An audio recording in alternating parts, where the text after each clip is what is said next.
Welcome to our board meeting. We'll now call the meeting to order. Valerie, please call the roll. Mr. Breaker. Here. Dr. Cross. Present. Dr. Crawl. Present. Mrs. Lehman. Here. Mr. Neely. Here. Mr. Roth. And Mr. Rudd. Here. Please join me in the Pledge of Allegiance. I pledge allegiance to the flag of the United States of America and to the republic for which it stands, one nation, under God, indivisible, with liberty and justice for all. It is now time for audience presentations. This is the only time set aside for audience presentations. The Board of Education will take all presentations under consideration and respond at the latest by the end of the next regular Board of Education meeting. Please limit your comments to 5 minutes. Participants are expected to conduct themselves with civility and respect and follow the guidelines outlined in Board Policy 830. We will be maintaining that it will be 5 minutes, a hard 5 minutes. So, Dr. Sander, I think you've got some cards, so if you want to start calling names. I do, Mr. Breaker. Tammy Woodmancy is up first and followed by Nathan Fay. Sorry.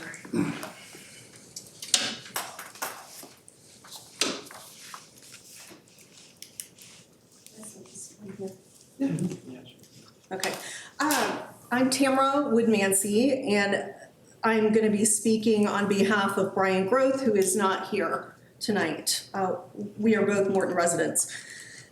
So we've seen a sampling of hate and extremist organizations that Mr. Saunders subscribes to through his work email that arrive every day in his inbox. Superintendent Smock wasted no time in telling Grundy parents that it's okay to use school resources for personal matters as long as it's done after hours.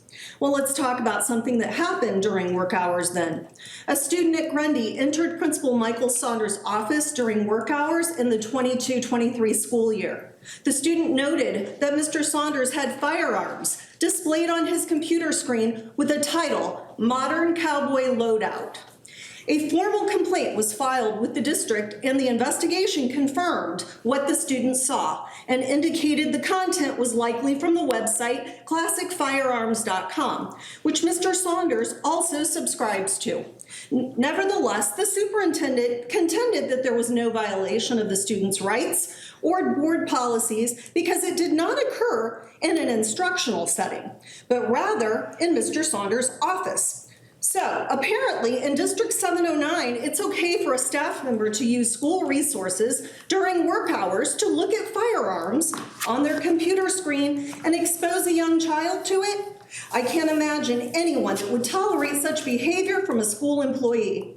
Apparently, when that school employee is a close personal friend of the superintendent, it's not a big deal, but it is really a big deal, a very big deal. This is an elementary school, for heaven's sake. Put yourself in the shoes of a child or subordinate that is exposed to weapons by the person who has charge over them. How would this register with you? For someone who has experienced gun violence, it would be traumatic. For someone who has been assaulted by the principal, they may wonder what comes next. For someone who wanted to voice a grievance, they may think it's dangerous to do so. For someone afraid of the principal, it only intensifies that fear. For someone looking for an excuse to waste limited resources and intimidate and bully others, they have found someone in leadership to be their role model. This story and others like it will resonate beyond these walls if you don't take swift action. I restate my request for the removal of Principal Michael Saunders, Superintendent Craig Smock, and the resignation of board member Diane Crawl. And on my own behalf, Superintendent Craig Smock had family members in the audience laughing at the board meeting where youth were traumatized in September, which he has failed to explain, much less apologize for. Mr. Smock's emails have been FOIA'd, and requests for these public records have been met with resistance. Is it likely that Mr. Smock has bigoted anti-LGBTQ+ subscriptions as well? We'll find out soon. Mr. Smock has a documented history of failing to address bullying and rights violations and opens this district up to potential lawsuit. There is no place for bigotry within public schools where kids need to feel safe, equal, and protected, where all kids deserve the same level playing field and no bias. Mr. Smock needs to resign. At the last school board meeting, a Christian pastor was invited in to lead us all in a Christian prayer. This is a violation of the Establishment Clause, and every school board member there violated the constitutional requirement of religious neutrality in public schools. As board members, you rejected investigation and dialogue about member Dr. Krall's promoting of her religion, instead offering support to her. What about those whose rights were violated? You are not running a church. End the abusive, coercive religious indoctrination in Morton Public Schools. Follow the law. Allow the comprehensive human sexuality curriculum to be taught. Those that don't want their kids in it, keep them out of it. Parent your own children. 20 seconds. Not other people's children. Again, I restate my request for the removal of Principal Michael Saunders, Superintendent Craig Smock, and the resignation of Board Member Diane Krall.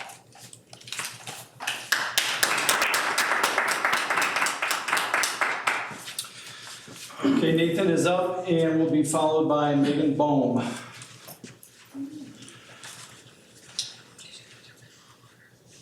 Good evening. Tonight I'd like to start out by stating first of all to the members of our community and schools who are LGBT, I want you to know that we see you, we care for you, we love you, and you're welcome here in our schools and in our community. A community is not defined by a group of people who all agree with each other. Community is a group of individuals who can care for each other and work together in spite of their differences and disagreements. The problem with the leftism synonymizing disagreement with hate is that there is no way for a community to truly thrive if you hate everyone that you disagree with. As a Christian, there are many beliefs that I don't agree with, yet I still love the person who holds them. There are even others in the Christian community who I disagree with, and I love and care for them. So if you're LGBT and you're hearing this, my struggle isn't with you. I'm here to expose the leftist agenda that these activists are actually here to promote. If you're listening carefully, they've already said the quiet part out loud. Ms. McMeekin and just this last speaker stated the last time that they are looking to add comprehensive, developmentally appropriate human anatomy, biology, and sexual curriculum to the school. She's referring to what's better known as CSE, or Comprehensive Sexual Education. This is the sex education curriculum that is designed by none other than Planned Parenthood. So you know it's gonna be good. This curriculum, among a host of other issues, actively promotes sexual exploration and other at-risk behaviors to children. This curriculum, not LGBT individuals, is unwelcome in our school system. Also, last meeting, a few quotes were cited from a website called Freedom from Religion. Here in the United States, we have the freedom of religion, not the freedom from religion. The First Amendment was written to protect individuals from being persecuted by the government for their religion or personal beliefs. It was not written to keep you from being offended by anyone who dares to hold different beliefs than you. We have seen in the past where the freedom from religion leads in other places and times like Cambodia or the Soviet Union. The freedom from any belief or person group always leads to dark places. Saul Alinsky is a prominent leftist activist from the 70s who wrote the Bible for leftist activism called The Rules for Radicals. In it, one of the rules reads, accuse your opponent of what you are doing to create confusion and to inoculate voters against evidence of your own guilt. This is the tactic that they are using. Ms. McMeekin could probably tell you this since she is a full-time paid activist for the left. She seems to have been ever since she was let go from Western Illinois University for using her school email to promote and to send out emails for her causes. I'm guessing this is where she got the idea for her FOIA request. We also heard a gentleman on September 5th accuse, unfounded and untrue, mind you, of Mr. Saunders of assault. Yet later that same meeting, the gentleman stood up and put his hands on another speaker that he disagreed with, which is actually legally assault and battery. They accuse us of hate, they curse us, they make fun of us and call us idiots and bigots because of our beliefs. If you want to stop bullying, you might start by taking an inward look at your own movement. The sentiment expressed last meeting, you wouldn't want your precious school district to be sued if you don't fire these people and adopt our agenda, sounds an awful lot like you wouldn't want your precious business to burn if you don't buy our fire insurance. These are no more than 2-bit mafia tactics that are repurposed for our modern lawfare and cancel culture. They keep pointing to instances of bullying and blaming them somehow on a principal because of his Christian beliefs, or on a board member because she believes in the power of prayer. Both of whom I know personally would go to the mattresses for any child they knew that was being bullied, regardless of their beliefs or sexual orientation. We live in a fallen world, and if you are looking for a community or a school completely devoid of bullying, you are looking for a utopia. Morton overall is a kind and caring community. Bullying does not define Morton, no more than violence, murder, drugs define Ms. McMeekin's community of Peoria. Ms. McMeekin rails against our school board for allowing a great principal who also happens to be a Christian to keep his job. Meanwhile, in her own community, there were children murdered by gang violence less than a month ago. 20 seconds. And there are so many other students who experience violence and insecurity on a daily basis in District 150. Yet our issues in Morton seem to be more pressing to her. That's because the issues in District 150 do not fit into her agenda. Because they have already adopted that agenda. When a speaker last meeting said that you can find another school that fits your beliefs better, I don't believe he was saying that you should get out of ours. Rather, I believe he was pointing out that there are plenty of schools who choose to choose. Thank you, Mr. Okay, Fay. thank you. Thank you.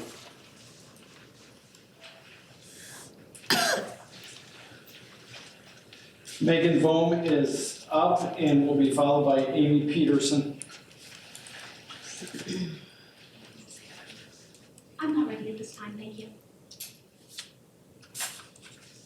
Okay, Amy Peterson, and will be followed by Dr. Fisher.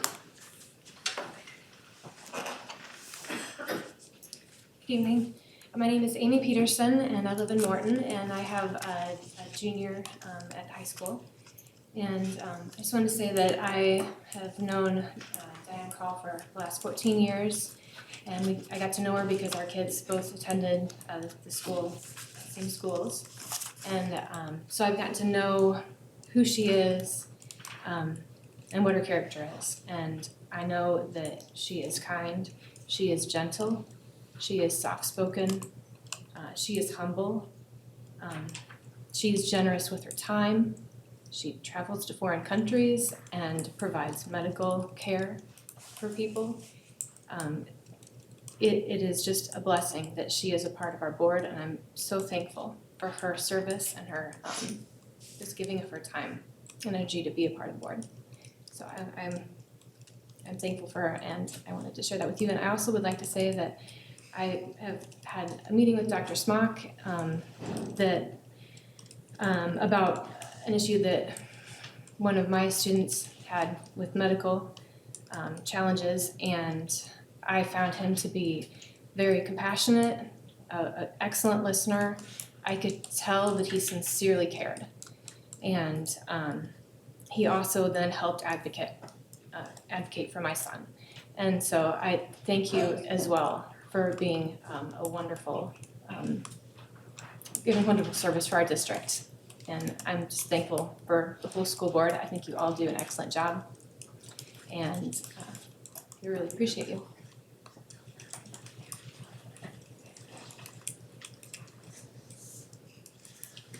Okay. Dr. Fisher is up.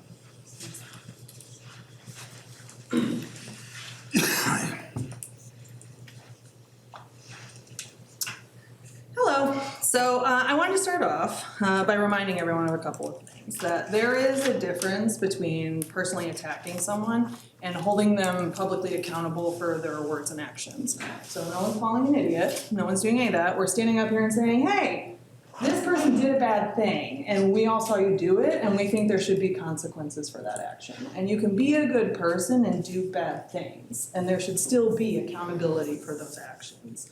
So I'm going to start tonight by holding some people accountable. Several of the board members seem to want to talk a good talk last board meeting, reassuring us they don't want children bullied, they want the neutrality policies currently in place enforced, and they just don't understand why are they bullying the black and gay kids. Baloney. Baloney to that. Unless there has been some serious transformation on your parts in the last couple of years, that's crap. The kids learned this behavior by watching adults like you. They learned it was acceptable to discriminate by watching you. Dr. Kroll, 7 years ago, you stood on the Bertha Auditorium stage and you spewed hateful, false information about LGBTQ youth. I was there. You painted them as confused and broken and undeserving of dignity and the right to use the bathroom that aligned with their gender. And yet after modeling this behavior, you're wondering and surprised why the youth are following your misguided lead. Tom Neely voted in favor at that meeting of humiliating and discriminating against transgender youth. Kim Johnson was a teacher in the Morton School District until she resigned in 2021. Many of you served on the board during her tenure, when there were student complaints of homophobia and racism dating to 2009. That's 12 years of complaints that were pushed under the rug. She literally told a room full of students, if you're gay, it's because you weren't wanted in your parents' womb. And not a single person on this board publicly called her out or condoned her for that. When previous board member Bart Rinkenberger made astonishingly transphobic public statements, not a peep from any one of you. Your silence and your inaction make you complicit. If anything, it makes you more guilty than the children doing the bullying, because at least they don't have fully developed frontal lobes yet. You, however, have been given ample opportunity to do the right thing, protect these vulnerable children, and stick up for their rights. But instead, time and again, you've continued to provide affirmation to the bullies by making it very public that you share their views, you support their actions. So if you're wondering where they learned this behavior and that this was appropriate, it's from watching authority figures like you. Nothing can make that more clear than your support, your blanket support of Principal Saunders. So for some reason, you still don't seem to understand why that's a problem. So I am going to ask you all to please use some active listening ears, you at home too, and do a thought experiment with me. Everyone in this room or everyone on this board is pretty openly Christian, right? Christians at home, please join me as well. In case you didn't know, the Taliban wants you dead. They want you like super dead. So if you can imagine being 8 or 10 years old and walking into a school where 95% of your peers are members of the Taliban. The principal is a leader in the Taliban. He actually has a Quran on his wall in his office. And if that isn't making you uncomfortable enough to imagine going to school in that environment, you soon find out he has subscribed to tens of thousands of emails talking about how Christians are the devil, don't deserve to exist, and it's his religious duty to wipe them all out. Do you feel safe? I want you to really imagine that, being surrounded at school every day by people who publicly hate a part of your core being, something you have all said is part of your core being. Even if the whole school board, who, by the way, in this scenario is full of his Taliban friends, reassure you he's a good guy and would never hold it against you that you are a Christian, how could you not still fear for your life every time you walk down to be alone in that principal's office? Because that's what the gay and black kids are currently experiencing every day at Grundy School. I want to loudly make this very clear. Principal Saunders is not owed employment. It is being principal is not his constitutional right. Black and LGBTQ children do have a constitutional right to safely attend public school, and it is impossible for them to do that when the person in charge of them publicly, actively hates who they are. If it hasn't been made obvious by now, no one sitting on this board or in this administration is qualified to objectively analyze the problems happening in our district, much less come up with an effective plan to address them. So the first thing I think you need to do is put down your own biases, hire a knowledgeable expert outside counsel to analyze the district and propose an action plan. The local ACLU chapter is happy to help you with this. Next, start doing your jobs and actually address these constituents that are coming in here week after week to bring their concerns. It's in your own bylaws to provide a public response by the next board meeting, and yet you have to do that even once. I proposed an amendment change 4 weeks ago, and there's been no response to that. I emailed each of you a copy of the Affirming Inclusive Schools Task Force report, which literally has a chapter for school boards on how to make more inclusive policies. I offered to sit down and discuss you with it, and not a single board member even gave me the courtesy of a response.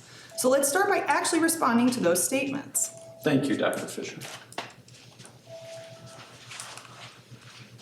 All right. I think that is all of our speakers that I had.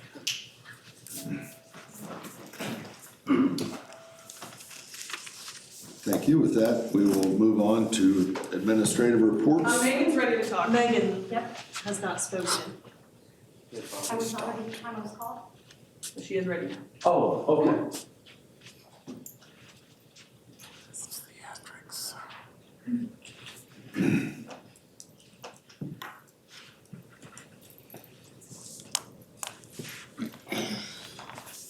Hi, my name is Megan Vaughn. Thank you very much for your time. In the words of Dr. Ashley Fisher, next, you should get an anonymous reporting system that's evaluated by a neutral third party. All that talk last time about how no one utilizes the bullying hotline, do any of you know where those hotline complaints go? If a student or family were to go to make a complaint right now about Principal Saunders discriminating against them, who do you think addresses that complaint? Ding, ding, ding, Principal Saunders. I don't even know what to say if you can't see the problem in that system. There are now multiple available phone apps that allow students to not only immediately video record instances of bullying using their phones, but they can anonymously submit those recordings and complaints to a third party designated to investigate and make recommendations for interventions. Pick a reporting system that not only protects the students, but results in actual corrective action. Next, let's hire someone who doesn't subscribe to hate groups and let them be in charge of our young children. I can't believe that this one is even still up for debate, if I'm being honest. Then if you really, truly want to show that you care about the Black and LGBT community in this town, give up your board seat. Give up your board seat and assign a Black, gay, or trans community member to the board. It's in the bylaws that the board can assign whomever they like to an empty board seat, so give them a seat at the table and let their voices be heard. Lastly, each one of you have actively played a part in teaching the children of this district how to hate. So take ownership of that and teach them how to be understanding and supportive instead. Propose age-appropriate safe space training in each of the schools. Dr. Fisher will do it for free, and if you don't want her doing it, she has contacts certified who will do it for free. So there you go. You are now very publicly been given several tools to fix the problems that seem to be stumping you. So, Dr. Fisher wants to make it very clear that if you continue to follow the same path of inaction that you've chosen in the past, if you continue to remain complicit in the persecution of marginalized children through your silence, then the next Black, gay, or trans kid that tries to kill themselves, that's going to be on y'all.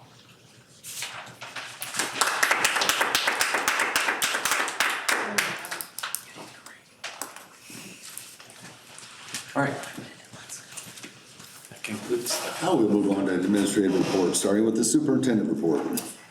Okay, this past week, we've had a couple safety drills, pretty extensive safety drills. We've had one at Letty Brown that involved a lockdown and an evacuation. And earlier today, we did the same at Morton Junior High. And Dr. Sander has a report, and just tell us a little bit about how it went. Okay, it's been a very busy week, just practicing our response plan in the event that we have a situation that requires us to go into a lockdown. And so I typed up what we like to call as an after action report. After you do a drill like this, you go through and you identify the things that worked well, and then you identify the things that we need to improve upon. So I've got copies of that, and I believe they're out in the board folder for you to review. The Letty, both drills were absolutely fantastic.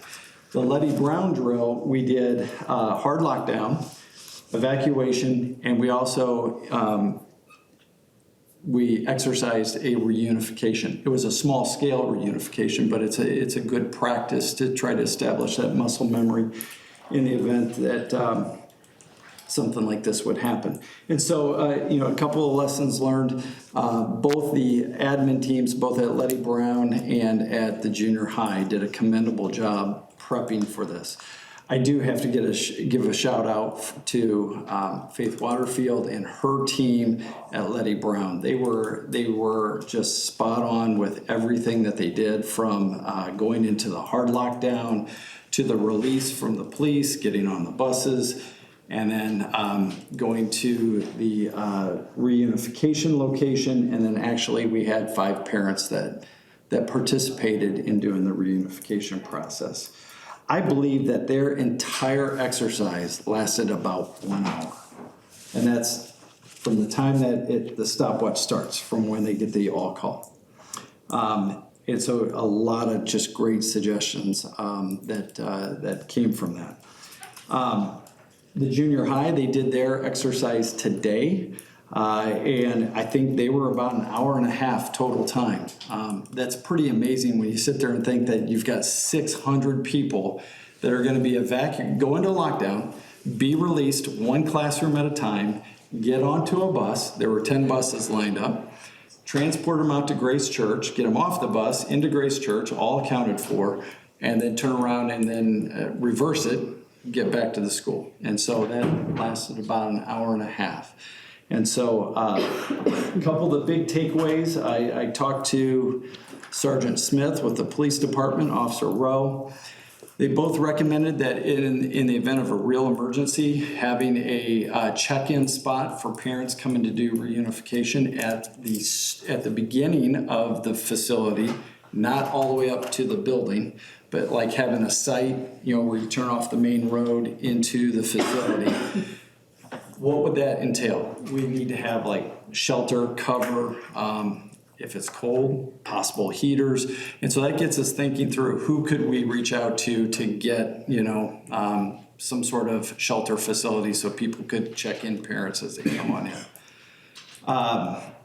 As Mr. Rudd knows, who's done a lot of these type of exercises in the military, communication is always key. And I will tell you, the communication worked really well. We tested a couple of things from the early notification coming to the district office, executing, going through, like making sure that all the other buildings knew that we were going into, that one building was in a lockdown, to simulating Dr. Smock sending out a swift reach message to everyone. It's just all of the little things that you need to do in a short period of time to keep the advantage on the things that we need to do to get kids safe with their families. And so it's been a busy week. I give kudos to both staff and our transportation. The churches that provided relocation sites, that's huge, because we got to be able to get 600, 700, 800 kids, maybe 1,000 people into a location. So we're building our resources. We're going to continue to test this.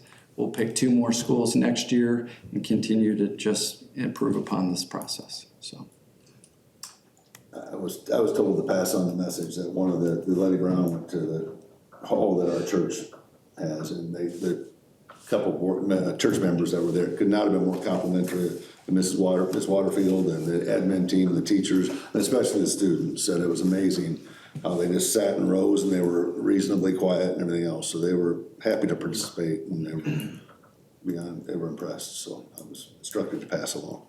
Well, thank you. And I want to emphasize that we're constantly looking for locations because situations may dictate that, our original facility may not be available. And that's what exactly happened. And so we had to use the fellowship hall at the Apostolic Christian Church. And so we took something that was a problem, turned it into a great success. Now we've expanded our capabilities of where we could go in and do that. And the staff there were just absolutely wonderful to work with us on short notice. And I would say it was a successful operation on that. Okay. Well, kudos to Dr. Sander. If you can't tell, this is his area of passion, or one of his many areas of passion, and you did a great job organizing it and fulfilling it. So thank you for all your work as well. Thank you. A few updates for committee work. We had a finance committee meeting not too long ago to go through the levy that's going to be presented tonight. So thank you for that from the finance committee. Policy committee, we still haven't seen the latest press policy release yet. We're anxiously awaiting that. Is that fair to say? I'm still waiting. One thing I'd like to add to our docket is review of our public comments policy. I want to take a look at them. see if there's any changes that we need to make or things that we need to say differently in our policy. So we are gonna take a look at that as well. You know, there's a lot of, I would say, mystery to that process and what we're allowed to say and do, what we're allowed to let be said. And I think it's a good opportunity for us to educate ourselves on that and look through our existing policy, make sure we're actually meeting that policy and seeing if there's anything we can add to it. So that'll be on our docket as well. Facilities Committee still needs to meet to go through the 2024 capital projects. So we'll need to get that going so that some of the projects are pretty major. They need time to go to bid and get good prices back and competitive bids. So really need to kind of get that going. I know one project that's not a mystery, and we saw it today. Some of you took a tour of Jefferson School and you saw half the wing, the completed flooring on all 3 floors. And next summer, our plan was, and we're going to continue with this plan, is to do the other half of the wing, and that's a full asbestos abatement. It's a major project, but you could see the outcome of half of it. Hopefully you got a chance to see that today.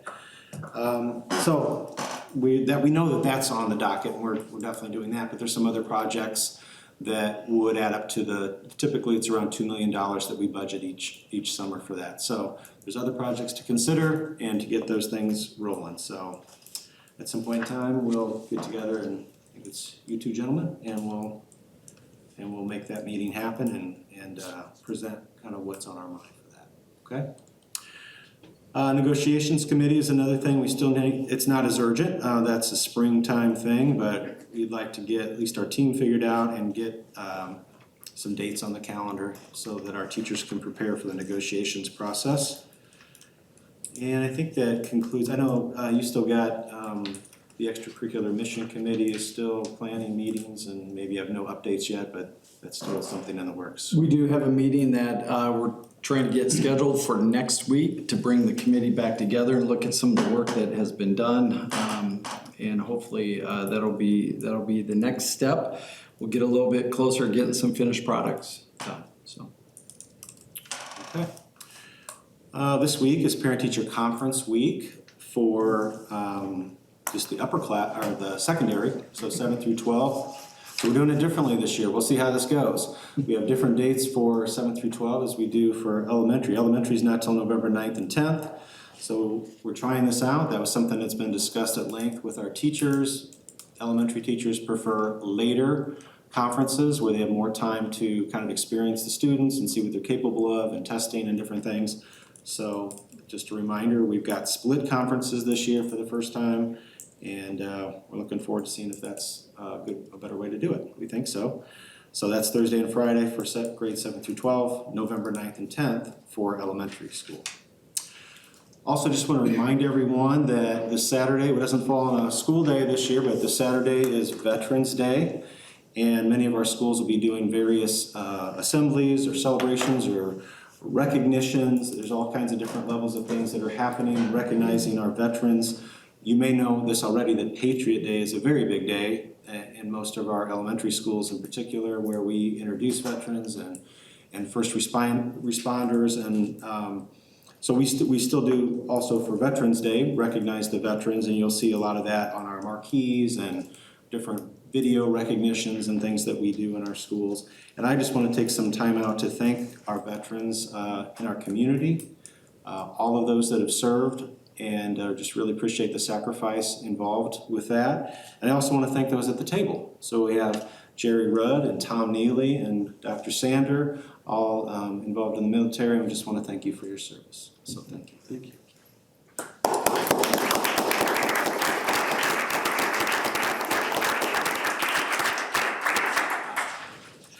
Today, I know a few of you were able to attend the 95th anniversary celebration of Jefferson School. Mrs. Wyman did a fabulous job organizing that. She had her plate full today of various things, also hosting the board meeting, which also went very well. Thank you. And just appreciate the Jefferson staff and Ms. Wyman and all the work that went into that presentation and also our board meeting dinner tonight. In that, I just want to just say a few things about it. it kind of gave me an opportunity, I got to speak at that, and it gave me an opportunity to kind of recount what the last few boards have done with Jefferson School, going from a position of potentially retiring the building. There was talk about possibly retiring it, really not that many years ago, I would say 15 to 17 years ago, and how we've kind of turned that corner and decided to invest in the building and restore it instead of kind of put it to rest. So, and I think the community sees, I know you can see from the outside even, many of the things that we've done, from air conditioning it many years ago, which that was not the easiest building to air condition, but we did that pretty well for the most part. New windows and window lintels. I don't know if you recall not too many years ago what it looked like and what it looks like now. Interior door frames and secure entrances in an old building like that. We're always doing roofing work. We've done brick tuck pointing. There's a new bus lane it seems like it's been there forever, but it hasn't been there forever. It's a really nice bus lane in the back. Playgrounds. Of course, the PTO very involved in assisting with some of these upgrades, like the playground, the electronic sign, and even they've got other projects in mind along the way. Lockers. Talked about the updated flooring that we just did and the project yet to come on the other wing. Updated primary wing restrooms, cafeteria was remodeled, there's outdoor seating, there's probably many things that I've left off the list. Millions of dollars I didn't add up, didn't do the total sum of all that, but certainly millions of dollars of work, and it just, I think we see the pride that's in that building, and I just wanted to take some time to talk about that on this 95th anniversary. So kudos to the board, this board, and even previous boards have made that decision, and I think it's really paying off. People love that school, no doubt about that. So just want to share that with you. We have future plans, again, the other wing of flooring and paint and trim and all of that. But also there's a plan for outdoor learning space to be created there. I think the PTO is going to help with that. And the gym floor, we were on the gym floor. I think that's the original gym floor from 1928. And we had issues with steam pipes leaking underneath it. There's some warping. You may have seen that when you walked on it. So at some point in time, we're going to get that on our docket as well and look and see what we can do with the gym floor. So anyway, kudos to Mr. Wyman. Jeff RBC did the whole stage setup. We had live music, and just was a great day. So thank you. And that concludes my report. Thank you. To the President's report, as Dr. Smock mentioned, we had the chance to have a board dinner at Jefferson's school, so thanks, Mrs. Wyman. I still think your games are rigged, but that's me. I'm just a little bitter. But and I took a self-guided tour prior to the meeting. I just noticed, I told you, Mrs. Wyman, it's amazing how neat and tidy the hallways are, and they're free of clutter, and it's, for being the oldest school in the district, it does not show. So, and my sad reality is I realized when I did the math, is I started attending Jefferson grade school in the first half of the 95 years. So, not too happy about that, but it is what it is. We had a couple board members go to the Central Illinois Valley IASB meeting. Jerry and Tom went last Wednesday, I believe, so I don't know if you two have anything to share on that, or any takeaways, or babysitting Craig the whole time, or whatever. Well, my 2 cents are, it was a good meeting to go to. If you guys get a chance to go to the regional meetings, I would definitely go. I think there's like 3 around here. I try to make one of those 3. I always learn something new. This time I learned that there is a library at the IASB, so that was interesting to know. And anyway, they just give tidbits of information, and there's a couple breakout sessions that helps. I attended the negotiations one, and there was a new school board one. So it was very well put together, and Tom was a guest speaker, so we're big time because of Tom. And it's coming to an end, but I did get a new responsibility, and I'm going to serve on a committee. It's the 2030 committee. There was the 2020 committee, and I think there's going to be about 13 school board members. Picture this, 40 superintendents. So it's gonna be a big group, but we're going to look at student safety, student achievement, funding, some of the mandate issues. It was pointed out, and this one shocked me, if we were to comply with all of the state mandates on what we teach, it would take 15,000 hours of time on the part of, if I got that right? Yeah, That's right. And there's only 9,000 hours in the school year. So my math isn't very good, but I don't think that works out. That's why we're spending so much time talking about mandates in Springfield and Washington, and so, but I will be on that committee. There's 3 meetings, and we'll see where we go with those issues. 5,500 bills that were sent out to the legislator. Yes. And then over 1,000 of those bills impact public education. And some of them are pretty silly. For instance, this one was brought up at one of the meetings that I was at, but a legislator, one of the leaders in the House, proposed a bill mandating toilet paper in all of the restrooms in the Chicago public schools because somebody called and complained. Instead of picking up a phone and calling a janitor or doing whatever, they write a bill. I mean, just giving you examples of some of the craziness that goes on. So I don't want to I probably taking too much time, but there's a lot of craziness. Thank you for that. Just more information will be coming on our, the Illinois Associated School Board member, the meeting that's coming up in November, or less, probably a month away or something like that, pretty close, so. And then anything for agenda building this evening? Agenda building, I want to make sure that everybody knows what it takes. So good job, Dr. Sander, what it takes to do these emergency response exercises. I was a big part of that too in the military. I have a lot of passion for that. But the biggest thing is, and this is why you got the right person for the right job there, is you have to make calm out of the chaos. And if you don't practice, and this is why we have to make sure that we practice, it gets very chaotic, and hopefully, Lord willing, that we never ever have to use it, but you have to practice it. So calm out of the chaos is really what those exercises are about. So that's why you're a good person for that job. Yeah, thank you, for sure. Anything else? That we'll move on to discussion items.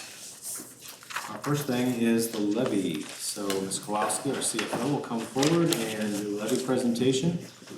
Seems like we just discussed the budget not too long ago. Now it's the levy season. Picture downtown board.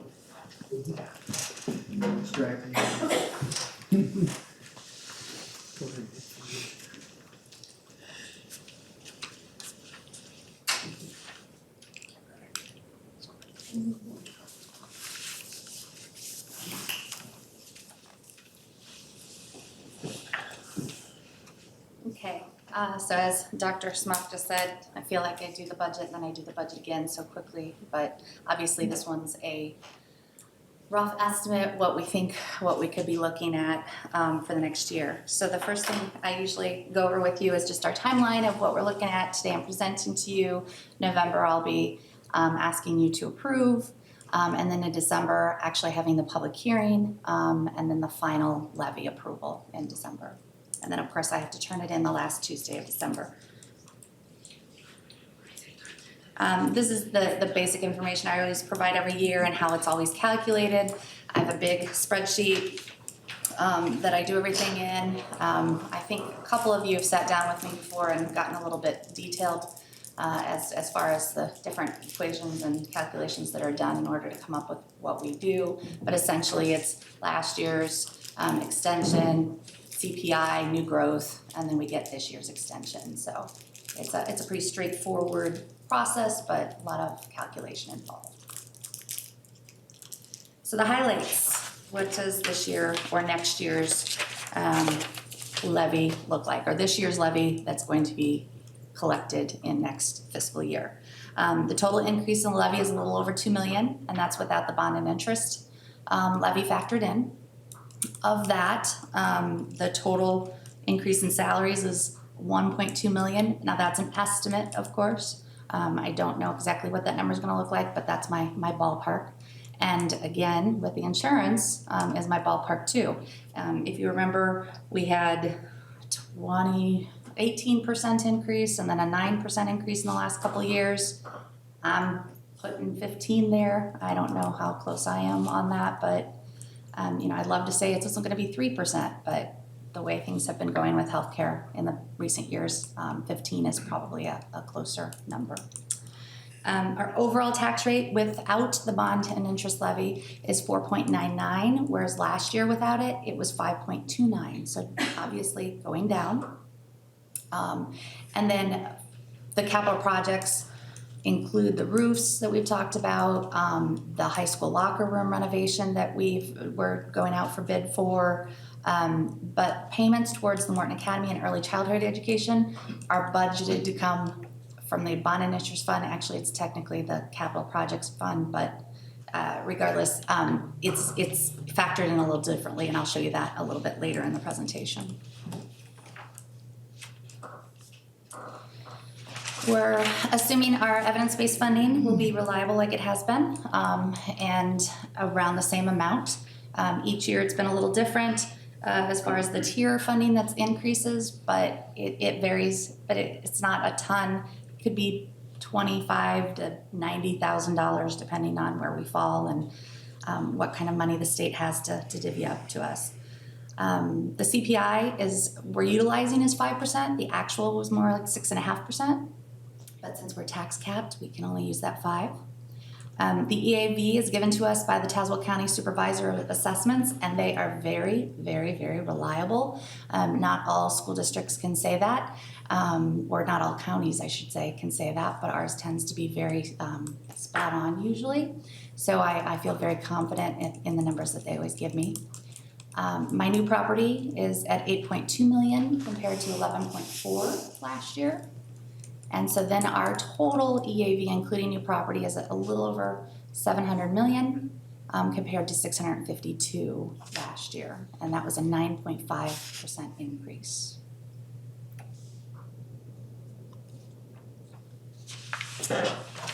So our total CPPRT, I'm going to keep it at that 2.78. If you remember, that was my budgeted number for this year. And we got that nice little $500,000 extra notification and what we're anticipating. But I can't bank on that. Again, this is such a big, who knows what's going to happen. But I feel confident with going with the 2.78, so that's where I'm landing with that. This factors in some salary increases, including like minimum wage increases, all of the different factors factored in. Again, this is a guesstimate as well because we don't know exactly where that's going to end up. Expenditures in O&M are based on half the completion of the high school locker room project in FY24 and then half next year. So I've kind of factored that in. And then again, just stating that the health insurance costs are budgeted to increase that 15%. The amount of projected increase for the ed fund alone is 1.6 million. And again, even within there, it's primarily salaries and healthcare for those increases. And then the overall tax rate, 4.99 without the issuance of bonds. With the issuance of bonds, we'd be looking at 5.1, which is obviously still lower than last year's, what did I say that was? 5.29. 2.9, that was without the bond and interest levy. So it was like 5.4 something, I believe, just so you know. This is just a picture of what our new property has looked like over the last 10 years. Obviously much higher back in 2013 to 16. Then we had some drops from 17 to 21. And then last year and this year, still sizable increases or reasonable increases. And then this is our EAV over the years. Trend. Definitely a good trend.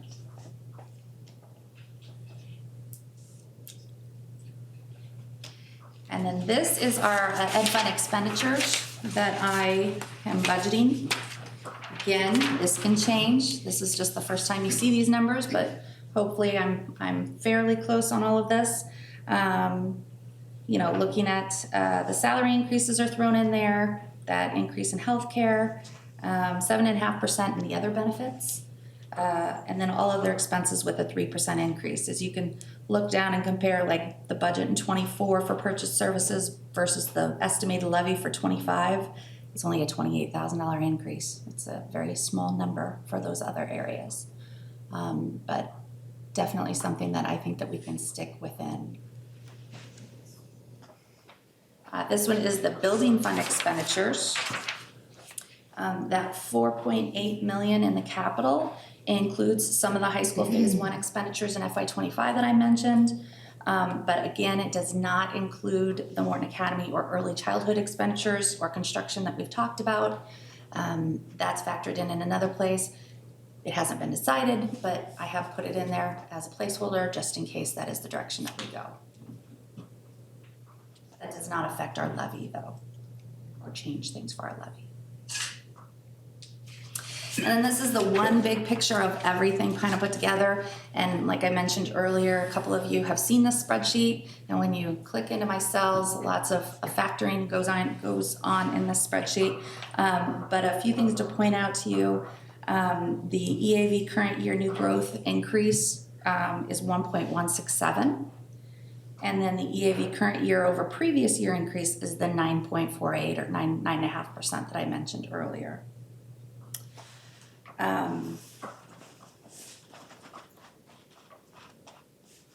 As you can see, the overall rate technically is 4.9883. I put 4.99 on the other page, but that's actually what it ends up as.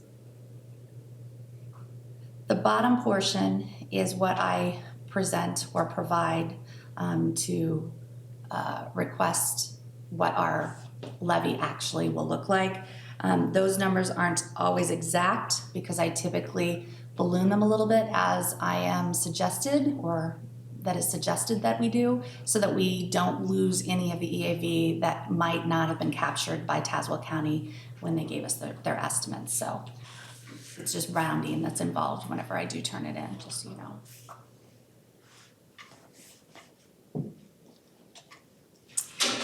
And then this is the actual FY25 proposed tentative budget.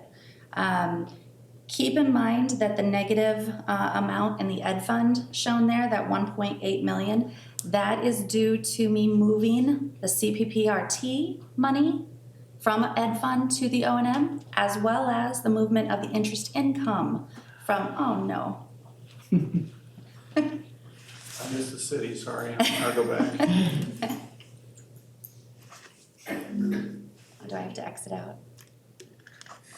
I have to reconnect it. You have a lot of slides left. You have a bunch of What do I have to do? We're 2 pages away.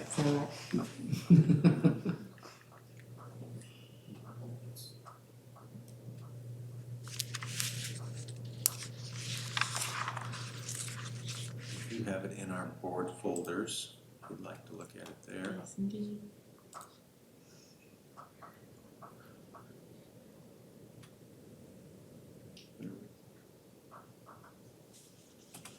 Thank you. So as I was saying, that 1.8 is due to the movement of CPPRT to O&M from the ed fund, as well as the interest income that we talked about at the last time I presented to you. Again, that can always change too. If we get more CPPRT, maybe we won't have to take the amount that is typically allotted to the ed fund, and it can stay there and we can put the remaining amount or the additional amount in the O&M. Multiple things can happen. Another thing that could happen is, depending on the project and the timing of payments and how that all works out, perhaps part of it can go into FY26, you know, so there's lots of movement here that is unknown at this time. But then if you notice the capital projects fund, which is not something you normally see on this page. I don't normally have that because it's typically 0, or I have been for a few years now. I have factored in, if we do the issuance of bonds, what that might potentially look like for FY25.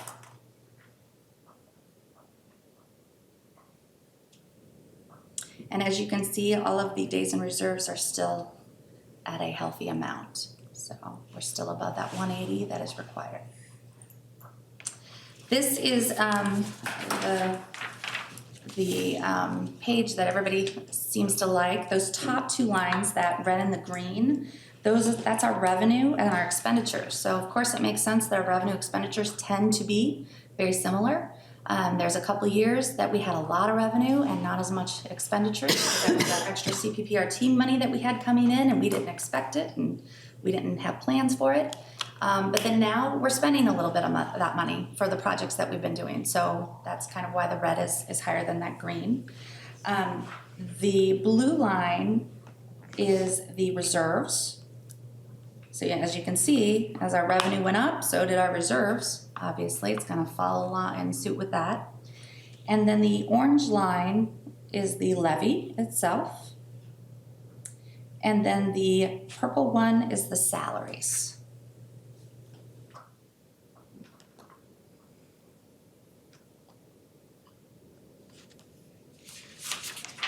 How much longer the minimum wage? Will we be dealing with that? Is that a couple more? FY '25, yeah. So January of 2025 is the last official increase for that.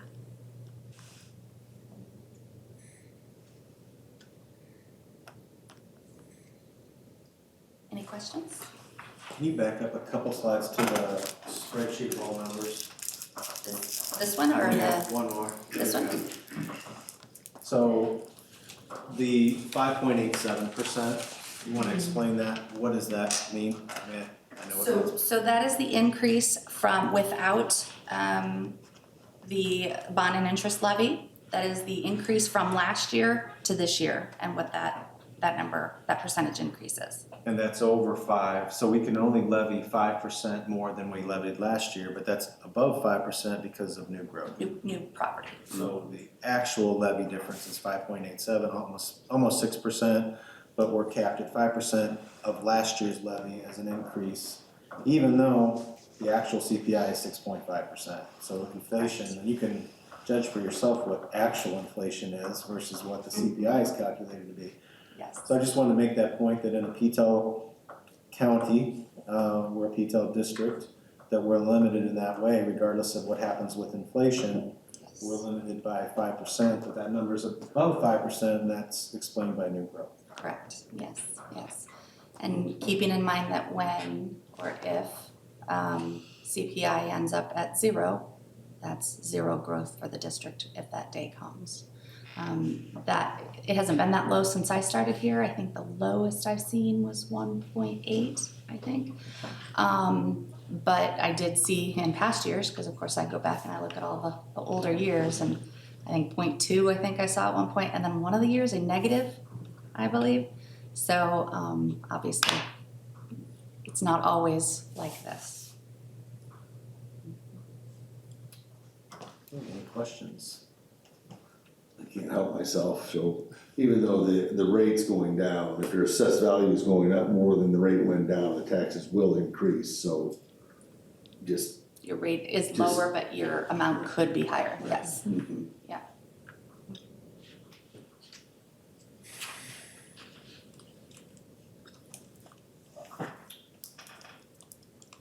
Any other questions?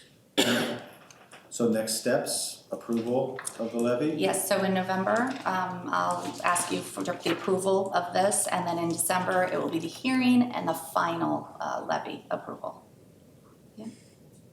Okay. All right, thank you very much.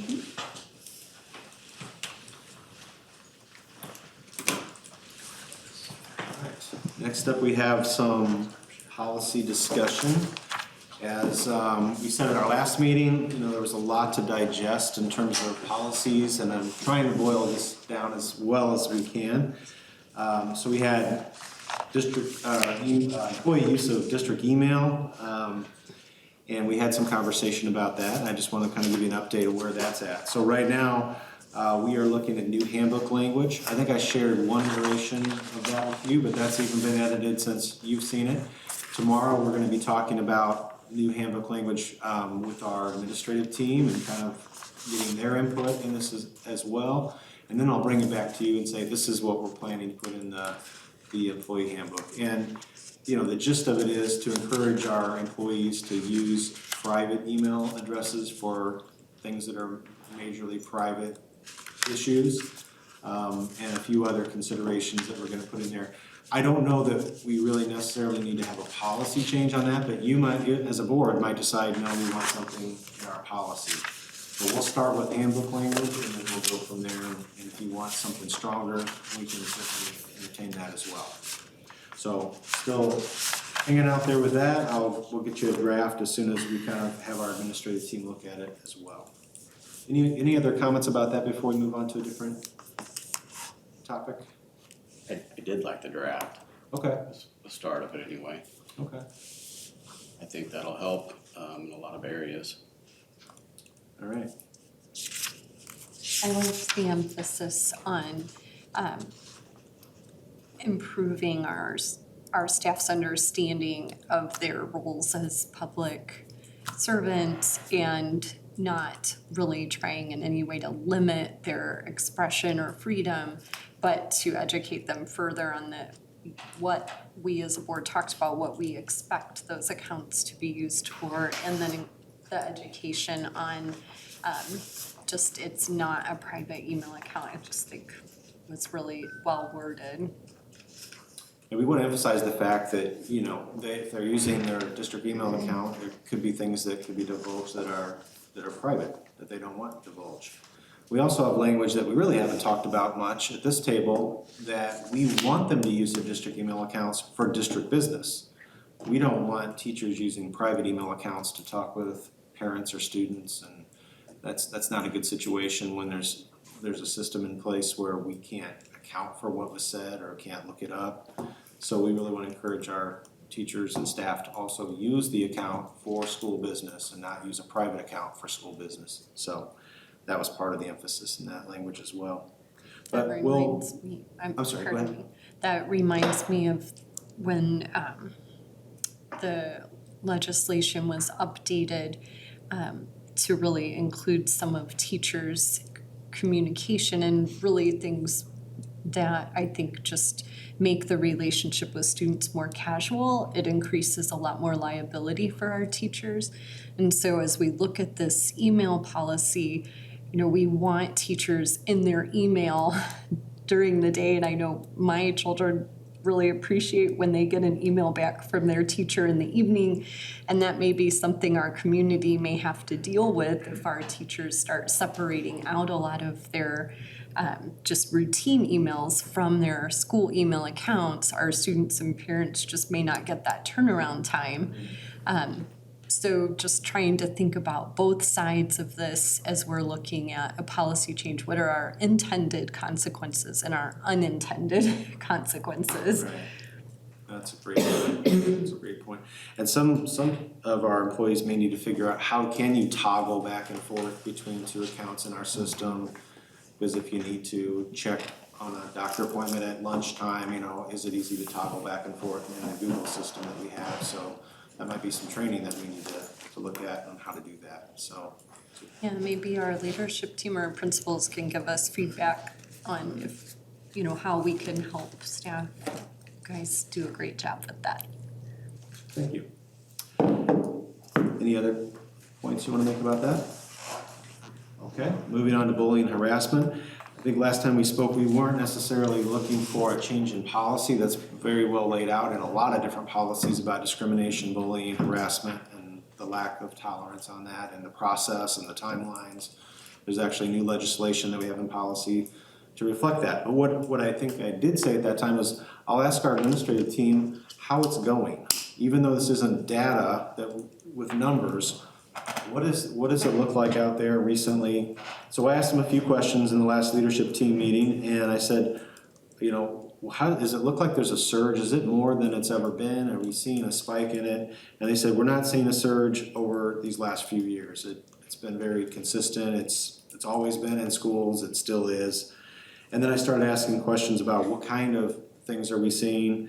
And one of the points that an administrator made, or several made, was that a lot of times what's being called bullying isn't actually bullying. It might be harassment or name calling or disagreements or complaints or different, but bullying really has three main components to it. There's a power component to it where one kid has power over another. Maybe he's older, maybe he's bigger, maybe he's more threatening, maybe there's some authority aspect to it, that there's a certain purpose behind it. I want something out of this. I want to make you submit in some way, and that there's a pattern, that it's a repeated situation. So that's really how we're looking at bullying. So a lot of things that people might be calling bullying, we don't necessarily define that as bullying. But that doesn't mean it's right. We still address it. It's harassment, it's mistreatment or disrespect. But that was one point that was made clear in that conversation. They said a lot of it involves name calling, point blank. A lot of name calling back and forth, which we've seen in kids. I mean, one of our goals is to teach kids how to respect one another. So this is part of that process, unfortunately, where there's discipline involved and discussions and trying to curb that and grow our kids to a level of maturity where they don't do that anymore. But we've got kids of all ages, so schools have always had that, and we're gonna continue to have that and address it as it happens. They indicated, investigating these things sometimes is very tricky because, believe it or not, kids are not always honest about what they've said or done. So that's always so we have a complaint, an allegation, but then you have no corroboration or witnesses, and so there's a lot of frustration that can be involved in that. That doesn't mean you don't address it. It just means that there isn't always consequences. You can't always get to the bottom of it. They said complaints often involve friends, or the harassment is actually mutual. It's a back and forth, but then one kid says, well, I'm gonna complain about it, but there's been mutual things going back and forth between two students. So that was one thing they mentioned. And in all that, we tried to solidify, as we concluded that conversation, solidified that, what's important is that we're always acting on this. We're always taking the complaints, we're always looking for it, we're trying our best to get to the bottom of it, we're doing it on the timeline that's required, and we're doing the communications that we're required to do with parents on both sides of the issue. So that both sides know within 24 hours about the complaint, how it's being addressed, and that it's being investigated. So bottom line, maybe it's not worse than ever. Maybe it is a lot of these things that isn't exactly bullying. Regardless of what it is, our job is to address it as quickly as possible and to communicate with parents as quickly as possible. So just wanted to share that with you. There was a lot longer conversation. I kind of boiled it down, but those were some of the points that were made. Yeah. Do we have good coverage on the playgrounds when kids are out there? No. Not in terms of so if you go to a playground right now, if you were to walk over to Grundy during lunchtime, you're gonna see 3 or 4 monitors, but you're gonna see kids everywhere on the playground. So is there an adult that's within earshot of all those kids? No way. That's probably never gonna happen. Here or anywhere? Oh, anywhere, yeah, for sure. So that's not just Morton, we probably have more coverage, more supervision than other schools, actually. But to cover that kind of territory, that kind of acreage, with kids all over and what they're saying, and yeah, you're never gonna do that. So, but kids also need to learn to play together and work together, and we'll deal with the fall, and they always do. Every recess, there's a couple different concerns that happen, and they address that. And that's really part of the learning process with kids, is having that opportunity to have unstructured play, have concerns with one another, and then, as needed, have an adult address them. That's actually, to me, a very healthy process. So that's what we do. So that's a little bit. I just want to kind of catch you up to that conversation. I'm not recommending any changes to policy, but if you think of any, certainly we will entertain those. I have a question. To the audience remark, is there a different process for a student to report bullying, harassment for a fellow student versus for a faculty, staff, bus driver, more of an adult? How are those complaints handled? That's a good question. So all complaints should be handled one of 2 ways. We have a hotline form, which maybe not too many people know about or access. It's really maybe not the best way, really, but if someone wants to be maybe they're at home and they don't have access to a trusted adult, that might be an avenue for them. We just at least wanted to provide an online avenue. That's not what mostly gets used. Mostly it's a student going to a trusted adult. That could be a teacher, it could be the principal or another administrator. And that's what we would do for any case of harassment, whether it's another faculty member or a student. We would want a student to start with a trusted adult to report it, and then that trusted adult would take it from there into the proper channels. So really, I think the process is the same, and it's for students to feel comfortable to trust an adult with that information and make sure they do that right away. Or a parent sometimes will be the one that reports that. Okay? And then I just had a quick comment, if you'll forbear with me, just because I think it echoes our board sentiments from the last meeting's discussion. There was an now outdated example in medicine where surgeons would say, well, if I haven't taken out, so many normal appendixes this year, that means that I'm not taking out enough appendixes. And the point was that missing an appendicitis would be fatal. And so as we look at our bullying system and the number of complaints we're getting, I would rather us have more complaints where, as you described, well-trained faculty and staff members evaluate the situation and downgrade it to not fatal than us not having the actual cases reported. So I think it is really important that even if one student a year used our website bullying button, that button I think should still be there, because as many avenues as we can provide for our students to find safe, supportive people, we want to do. And our goal is not necessarily to reduce the number of people concerned, but rather to find that maybe it's not as serious. So we are finding the serious one. Thank you. I'm sorry I couldn't say that more efficiently, but. Well put. Yeah, we definitely prefer over-reporting to under-reporting. Or you could have just said that, Diane, yes. I like the way you said it. You're not limited to 5 minutes.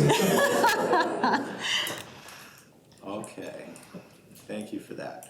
A couple other, so the next two things are a little more in depth, but I'll try to expedite those conversations. So it's use of buildings is another one. How do we use our buildings? Who do we let use our buildings?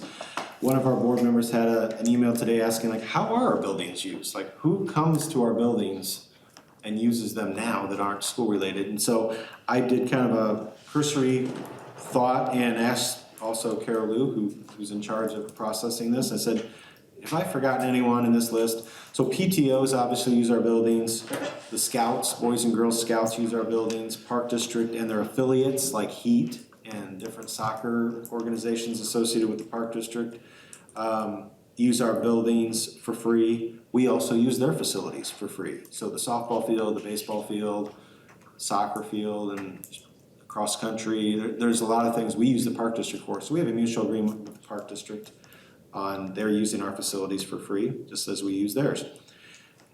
We have non-Park District sports, like there's a soccer group that's not affiliated with the Park District. They use our facilities, they rent that though. Parents rent our facilities for birthday parties, especially mostly at the elementary school, not necessarily high school or junior high. The Tri-County Tennis Tournament was hosted at our tennis courts. Morton Fine Arts Association uses Bertha Frank Performing Arts Center, and that center also gets rented for many different purposes. I didn't even begin to try to track on everyone that uses that. Dance studios have used our facilities. We've had adults rent the gyms for basketball in the morning. We've had that. We have not had a church rent our facilities in a long time, but we did for several years, going way back. And of course, we would have to do that on neutral criteria. You don't tell a church no, but tell another business yes. It's a completely neutral decision. So churches can use our facilities. But we've not really had any other adult groups that I can think of that have rented our facilities, like some organization, a political organization, or anything like that, that's come to my mind. Our fire department and police have used our facilities pretty extensively this summer, with fire department using Lincoln School for drilling for their purposes while our students are not there. So that was in the summer. Our police have used our schools for active shooter training. Again, not when students are in the building, so we've let those organizations use our buildings. So, you know, whatever, I mean, I think that our policies for public use of our buildings are where we want them. The alternative is pretty draconian. It would be, nobody gets to use it but us. And I don't think that's how we want to live with our communities supporting and paying for the schools.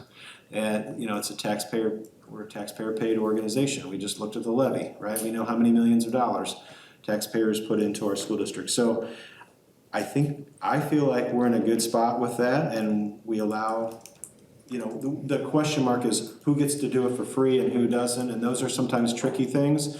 Governmental agencies that we have, you know, agreements with, like the Park District, I feel like that's solid. That's a solid rule for us. We use their facilities, they use ours. We don't charge them, they don't charge us. So other than that, I feel like we're in the right spot here. We open our buildings to just about anyone. We do charge rent for those that are using it for their private purposes. So I don't think we want to stop that from happening. So, and we don't really have problems. Once in a while, something will get broken. You know, we've got cameras. We often identify, hey, this happened. The organization pays for it. We really have very minimal issues with as much as our buildings get used. Any comments about the use of our buildings? Are we in compliance with the law governing access to our buildings? Yes, yes. Again, we could decide to close it all down. I wouldn't want to even begin to do that. The law also addresses what students can do. Students can have their own groups, and they, by law, at the secondary level, so like high school level, they can have their own non-school sponsored groups. They by law, it's called the Equal Access Act. By law, they can use our buildings, our classrooms. They can have meetings in our classrooms, and they do. We have a diversity club at the high school. We have a Fellowship of Christian Athletes club at the high school. Those are not school-sponsored clubs. We have a faculty person there to supervise them, but they are not part of the club. They're not supposed to be leading any part of the club. They're there just to make sure, okay, everything's in the room. It's left the way it began. No one's, you know, there's just for student supervision. So that again is done on a completely neutral basis, and so students are allowed to use the school facilities for student-led clubs. So that's in compliance with the law also. And we do not charge them rent, by the way, for that. So the next topic and the last topic in this series, maybe is the most complicated one, is the dissemination of materials. How do we allow people to disseminate information that's not school related? And that is a complicated process. We've made decisions, and these decisions are apt to change. If you wanted to change them, we could move forward to change them. But I'll try to be as concise as I can on this. So if you read through some of the forms and the things that people have to go through to get things distributed, you probably started to get a sense of how we do this. We reserve our district email, our websites, and our electronic signs almost entirely strictly for school-sponsored things. So that would be things that are actually related to the school, like PTO is an affiliate of the school, but other groups that might meet aren't. Karate club wouldn't be. We don't have a karate club. If students formed one and they wanted to meet and do something, we wouldn't put it on our marquee, we wouldn't put it in our district email or on our website. So that's kind of the line we've drawn up to this point. So what about the other places? Like what about school announcements and those kind of things? That's when it gets more of a gray area. And I'll be happy to answer any questions. I'll say a few things and I'll let you ask questions. But So we do allow some, so in terms of the district email, websites, and electronic signs, you might see some things that aren't exactly school-related, but they're community-related or governmental-related. For example, you might see something about Pumpkin Fest, like I think literally in, I think during the Pumpkin Festival, we had something on our Lincoln marquee that was the pickup location for the bicycle ride that the Pumpkin Festival, I don't remember what it was called, but because that was a chamber-oriented thing for our community, we put it on a marquee to help people guide them to where they're supposed to be. So there are those governmental sort of things like library, the chamber, the village, the park district, where we might utilize those systems to advertise something that they're doing in association with us. But commercially, we're not going to allow any kind of commercial-oriented things there.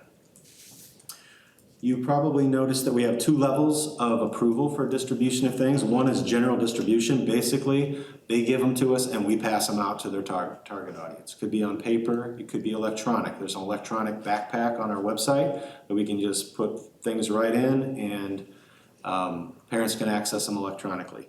A lot of it is done by paper. So general distribution is actually distributing the information to the target students or staff by handing it out and getting it to those people.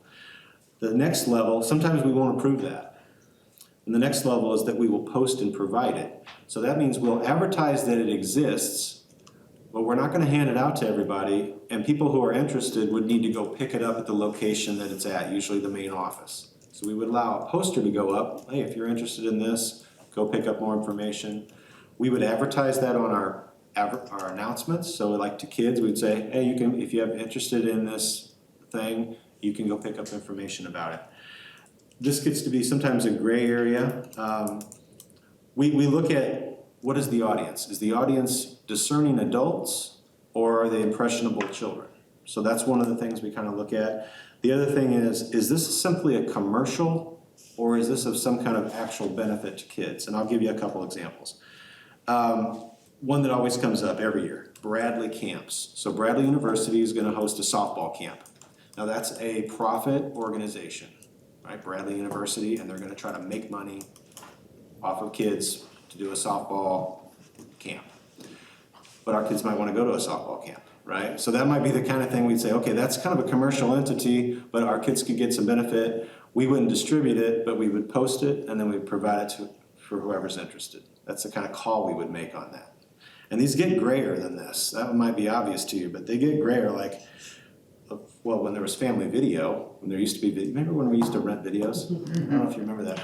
They used to do a thing where if you get an A on your report card, you get a free video rental. And so you could go in and show your report card, you got 3 A's, you got 3 free rentals. That's a total commercial, right? But yet our kids get a benefit from it, and they get to brag about their report card. So that would be one of those cases where you might mull that over a while. Is the benefit equal to the commercial? And those are the kind of decisions that Joe gets to make now. I made those decisions for 15 years. So there's these gray areas in some of these things. And, to say that we always make the exact right call, sometimes it's a judgment call. So the family video thing, we would say, yeah, we'll let you put a poster up. And if people are interested, they can get more information about it. Or the poster itself might tell you the whole story. You go there and get that. So I know that's a lot of me talking. I thought I'd give you maybe some time to ask some questions or maybe give you some scenarios and maybe you had a chance to look at the forums and if you have questions about what they say and how we kind of deliberate all of that, I'd be happy to talk more about that.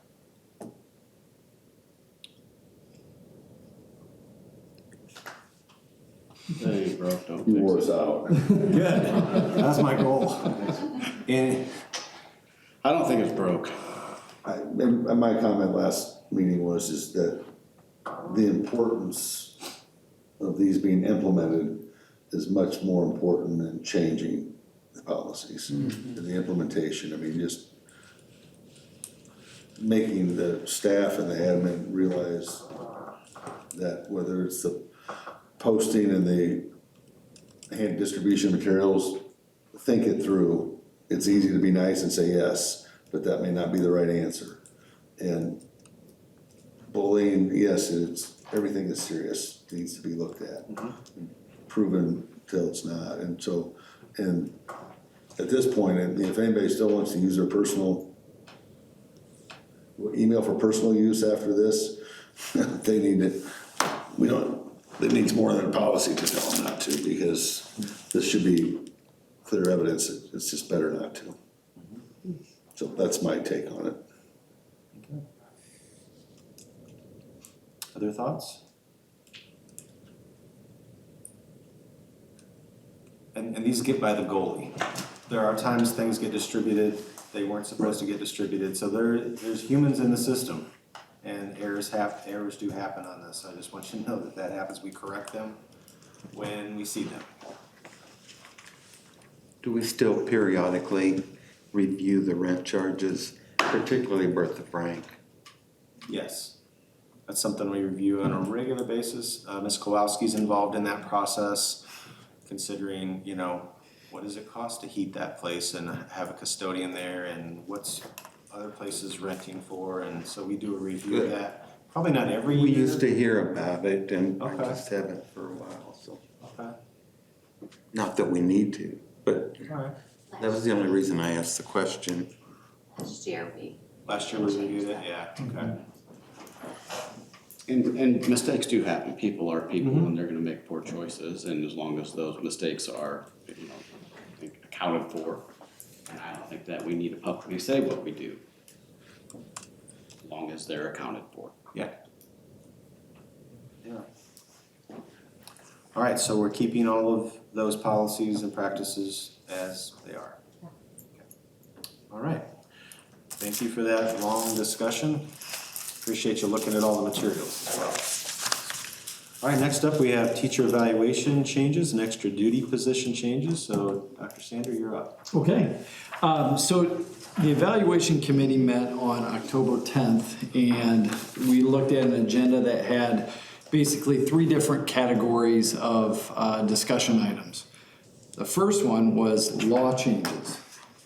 Really kind of ties our hands to it, but the information that I brought was in August, the governor signed into public law changes that were made in regards to tenure. So tenure used to be 4 years to make tenure. You could get accelerated tenure if you had 3 consecutive excellence. And then there was this thing called portable tenure, which didn't get used very often. That law has changed, so now new employees to a district can make tenure in 3 years. Accelerated tenure goes down to 2 years. And the portable tenure, and I just went to a legal seminar on this, the language for the portable tenure is a moot point. And so it's convoluted. It would require you to bring your last evaluation from your previous district. You had to have been tenured in your previous district. Bring that excellent evaluation. Well, if you're an excellent teacher in your previous district, most likely you're going to be excellent, okay? And the law says you can make tenure in 2 years if you're excellent. So the whole portable tenure is just kind of a moot point. And so that's what the legal said. They're like, we don't have any rationale for that. So that was one of the big rule changes. The second rule change was, it's kind of a minor, it's the date at which the deadline for issuing probationary teachers non-renewal notices. And it used to say 45 days before the end of the school term. But every district was different. And so they actually picked tax day, April 15th, as the hard deadline. So that's uniform across. Those notices, non-renewal notices, would have to be received by the person by April 15th. The third law change was in your final year, if a teacher is in their final year, they can request to have and they're being evaluated in their final year, they can request to have it waived.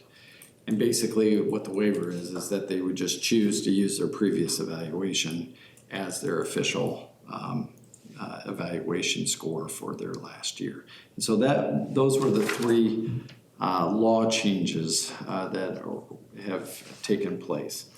The admin team last May was looking at kind of our evaluation process. And so we discussed at the leadership team the pre and post observation questions. And so one of the meetings, we sat there and went through all the questions, both pre, post. I think there's about 8 questions for each. And we really condensed those down.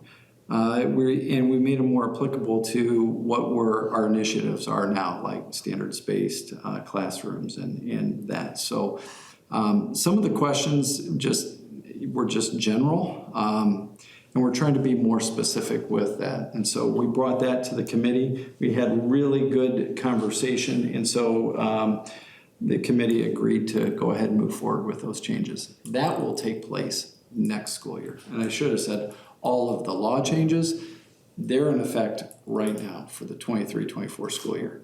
The pre and post observation questions will go into effect next school year.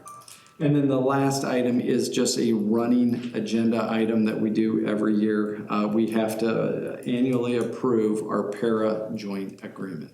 So when the para law came into effect, they wrote in there that you have to have a system to determine which grouping your teachers are in. There's 4 groups. And that is used for the honorable dismissal list in the event that we would go through a RIF. And so group 1, group 2, group 3, group 4. As you go up in groups, that's the most secure position. And so they gave districts the ability to adopt what the state had recommended or come up with some, if you had certain caveats, for group 3, placing, teachers into a different group, that committee could do that. So the 2 years I've been here, the committee looks at it and goes, yep, we're not going to make any changes. So I think that's just a continual process on that. So that is the summary of the evaluation committee. This is the discussion on that. The next step in that process is we'd like to bring that back to the board at the next meeting as an official action item so that we can move forward and get these changes put into place. So what questions do you have?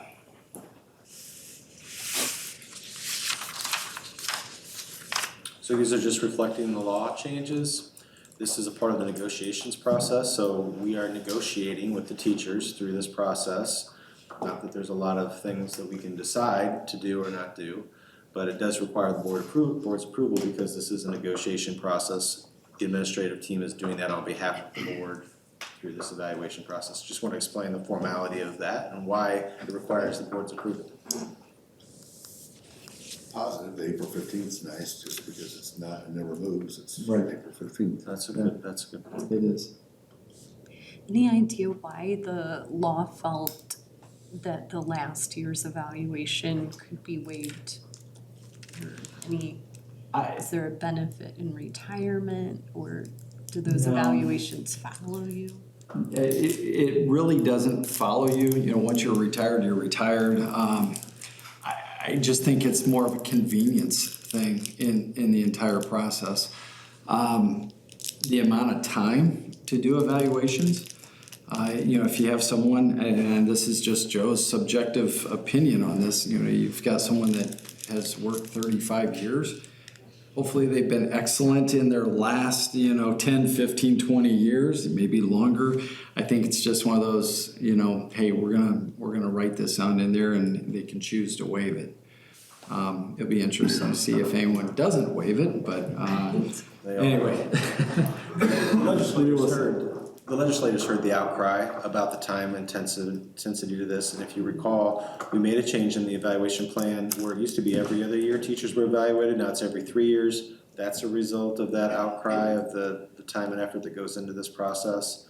And this is just one more way of cutting a little more time out of it, because why are you evaluating a retiring teacher?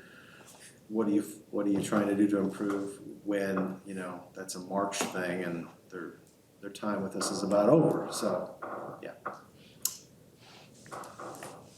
Okay, so the next board meeting will have the approval of that as an action item. And what about extra duty positions? Okay, with the extra duty positions, the committee met on October 3rd. And we looked at two different groupings. First grouping I'm going to talk about is all things that were academic related. And so there were two proposals that came on the academic side of the house. And the first one you're all familiar with is the Skills USA. I would say that is a good practice on how to bring a new activity on board. So Mr. McFarland, Mrs. Beard have done this. They're going into their third year. So they really haven't been compensated for their previous work. When an idea comes on up, it's always a good opportunity to see, hey, is this going to catch on? Are the students going to buy into it?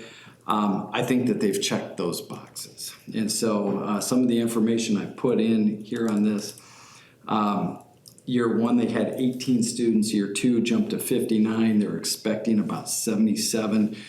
Last week, they were in the middle of getting students registered for Skills USA. Let's go back to last year. There was 19 students that competed at state. 2 qualified for the national competition. We're one of 3 schools that were recognized as a chapter of excellence program. And so that's all attributed to the work that Mr. McFarland, Ms. Beard, and the high school staff. Jamie Adolphson, she is the administrator that oversees the careers and technical education. That's what the Skills USA is. It is absolutely phenomenal.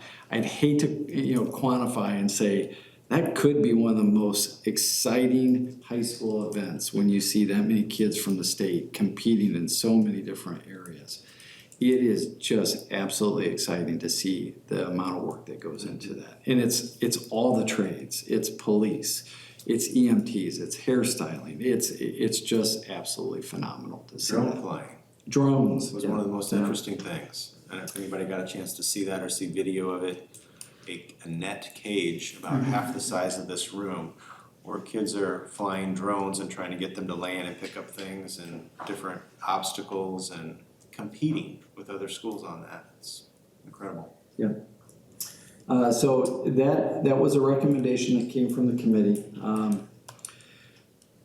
It's new, so we didn't have any current thing to go off of, and so when we looked at the amount of hours, and I don't know how quick I can put my hands on it, they're both putting in hundreds of hours, and it really is a year-long activity. And so the committee had great discussion on that, and they looked at a placement in category H of our extra duty. So category H is the 13 to 20%.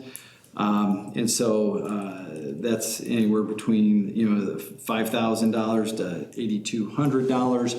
We would naturally, if this is approved by the board, give them the credit for year 1, year 2, so they'd be coming in as a year 3 and get placed in that range. So I can go on to the next one and then I can pause and we can take questions about the academic side. So if that's okay. The next one was the junior high special education position. That is currently in the contract as a category B, which is a 3 to 6%. And the title for that that's the special education team lead. So the junior high has team lead positions, and it's for the 4 different teams. And I think there's PE and the red team, gray team, green team, white, PE, special ed, and encore. So those are all the team leaders. If you look at where special ed was when that was probably initiated in the contract, special ed fit exactly what everyone else was doing.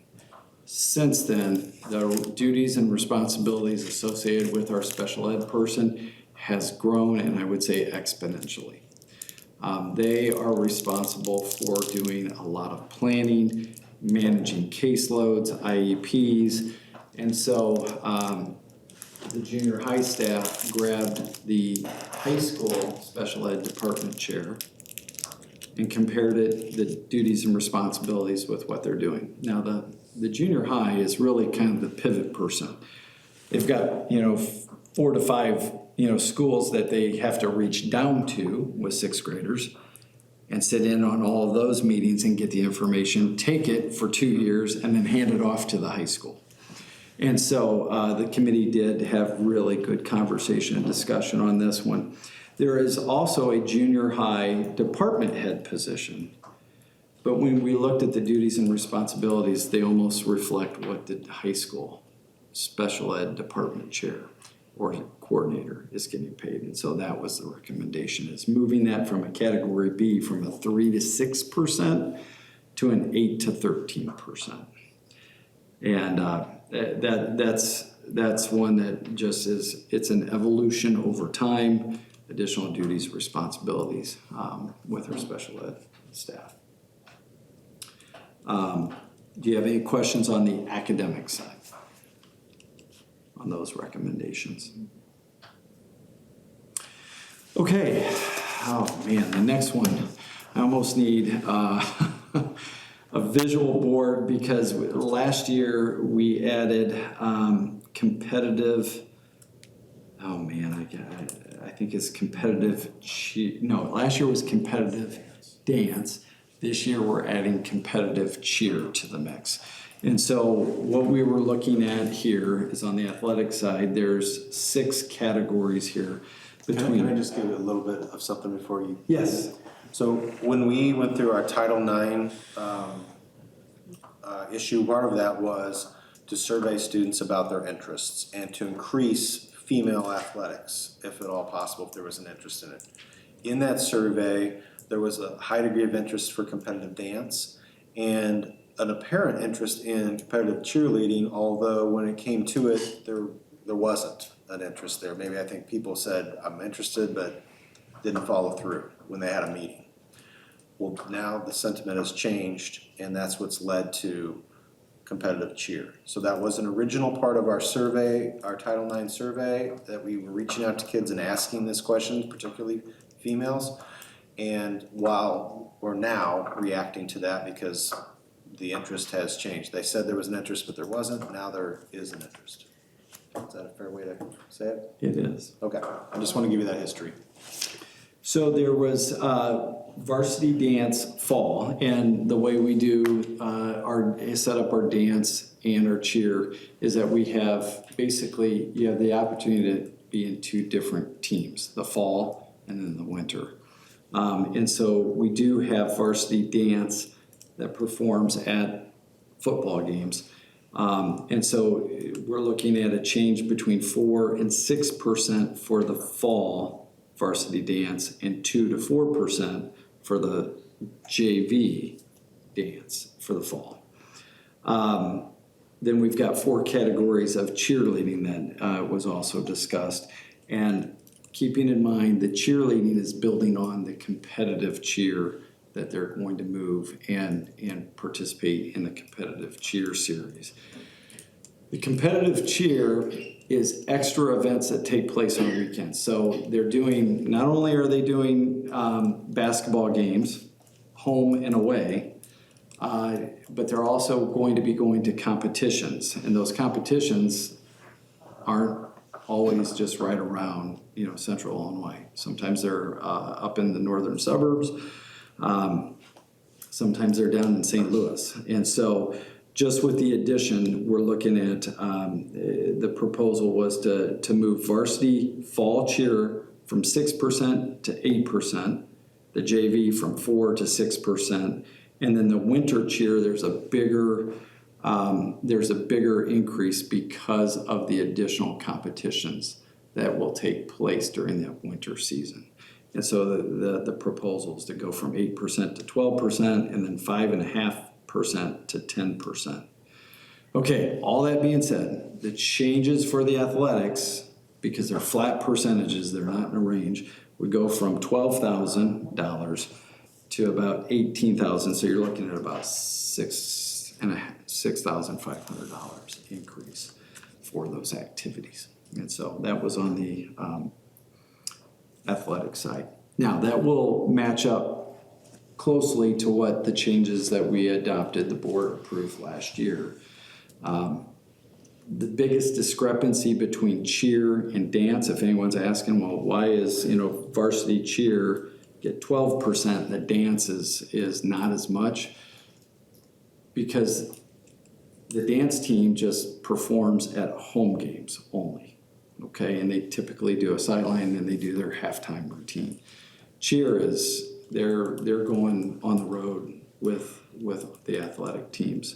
And so their number of events is significantly more throughout that time period. So that's what the committee is bringing forward. And as Dr. Smog said, this is the time to ask questions. If you need more time to look at this and you have additional questions that come on up, please forward those questions on over to me.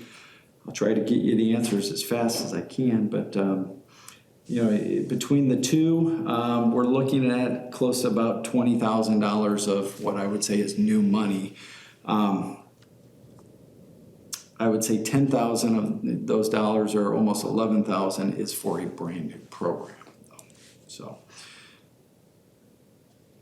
questions? So the percentages applied to a base salary, is that correct? It's Yes. not their salary. Right.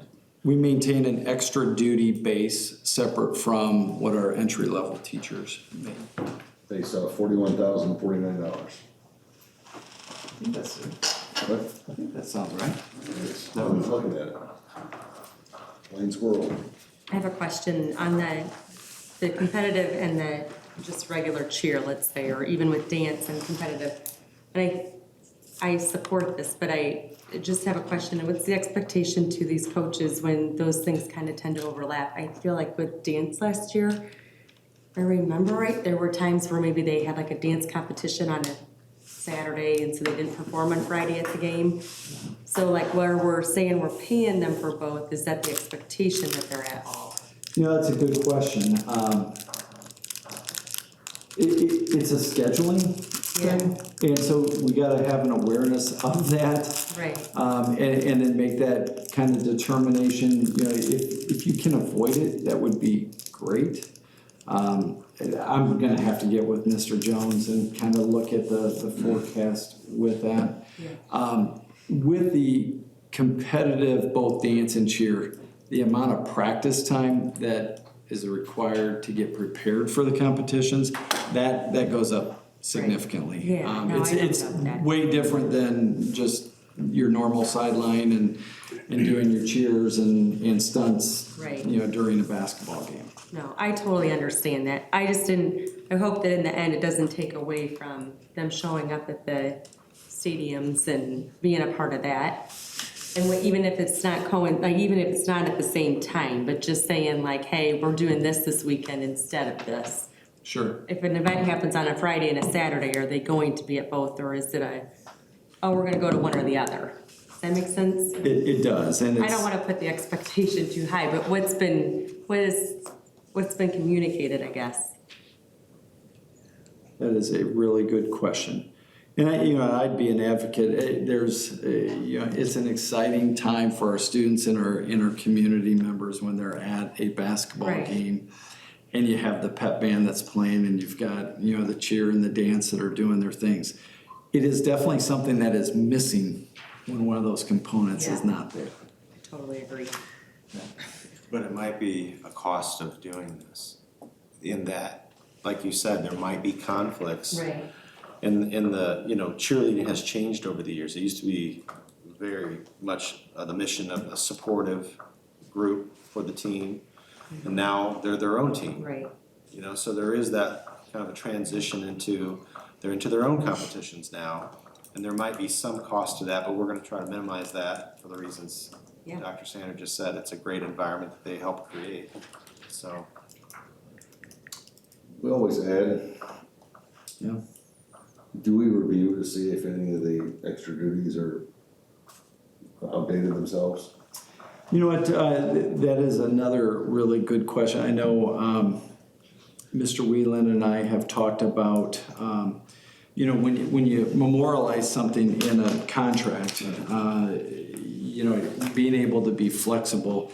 If there's something that doesn't get filled, you know, then it doesn't get filled. We're not, you know, we're not paying for something like that. And as things change, you know, like the Skills USA, you know, 3 years ago, that hadn't even been on the radar screen. And then you have something that comes on like that. And then you sometimes wonder, you know, if your student body stays the same, you know, as something else ramps up, is there going to be less interest in one of the other things? And so we did talk about that as far as like possibly linking, you know, instead of putting all of the different activities, you know, because there's about 3 pages of the different groups that are listed there. Is there a better way to kind of capture that and make that more of a flexible document? And so I think. Yeah, just to your point, I'm just saying if there's a limited number of students and they can only be in so many places and we keep adding things, or there are other places that we don't need the help. And still want to support the kids, but you also, we have a budget. Exactly. Just out of curiosity, why is there a fall and winter for Morton and Dunlap, but the rest of the schools just have a? I think it's whatever the schools have always done. You know, I talked to Mr. Jones about that. I think one of the nice things about having 2 is it provides flexibility. The other schools that have just a cheerleading squad, that's their cheerleading squad. They cheer at home football games, and then they go and then they cheer at, you know, the basketball. Well, that's a long season, and I think maybe having the flexibility to have both maybe allow someone to participate in a sport. You know, instead of, you know, if you've got someone that's going to go that would love to cheer for football but they're a basketball player, or cheer for basketball but they're a volleyball player, they're going to have to make a choice. And so I'm kind of on the fence on that one. I really see the value of having both. It sure is easier from a budget standpoint when you just have one. Because that's what you have, but then also you're kind of limiting your pool. You only have one, so I can kind of see both sides. I like that explanation. If it gives a girl a chance to cheer at one time and then still participate in a sport, I like it. Yep. You know, not all school districts add positions in the middle of a contract. We're in a 3-year contract. It's been our practice to add things that the administration felt was needed. Like Skills USA is a perfect example, so is competitive cheer. So I just want the board to know that we enter into this agreeing that these are needs, and then we go through the process of trying to determine the compensation based on what other jobs there are and how they pay and the responsibilities and time commitment, and try to do the best we can and not just taking whatever a teacher might be requesting, but to really do that evaluation. So that's gone into this. And I want to also note that, you know, as we enter in negotiations in the spring, we're going to bring these numbers to the table. What have we added since the last contract? How much money is that? And we're gonna, you know, there's a reasonable expectation that should be acknowledged by the teachers, and that this money's been spent, this is what we've added, and that is gonna be part of the conversation that we have in the negotiations process. So I think we do it well. I think we add things when we need to add them, and this is for the students' benefit. But we also don't want to forget what we've done in the midst of the beginning of a contract to the end of it. So just want to let you know that we're going to be doing that survey or study and figure out what have we added, what has that cost us since the beginning of this contract. So any other questions on that? Every time that we feel we're on extra duty. Hang in there. We're almost there. All right, so both those topics will come back to the board at our next meeting for your approval, since we'll be paying people to do those positions. I think that concludes our discussion items. Okay. Action items. Moving on to action items. Valerie, I'll correct your typo. Do I have a motion for the Board of Education to approve Mr. Jerry Rudd as the IASB Assembly Delegate and Andrew Roth as the alternate? Oh, he took. He ain't here. Mr. Breaker. President Breaker. That's a classic move. So moved. That was quick. Not classy, classic. Does Amy know about this? What? He's gonna do it, I'm sure. Sure. He's watching at home. We're fine. I'll second it then. Thank you. Okay, so was that Dr. Cross and Mrs. Lehman? It was Neely, right? Neely.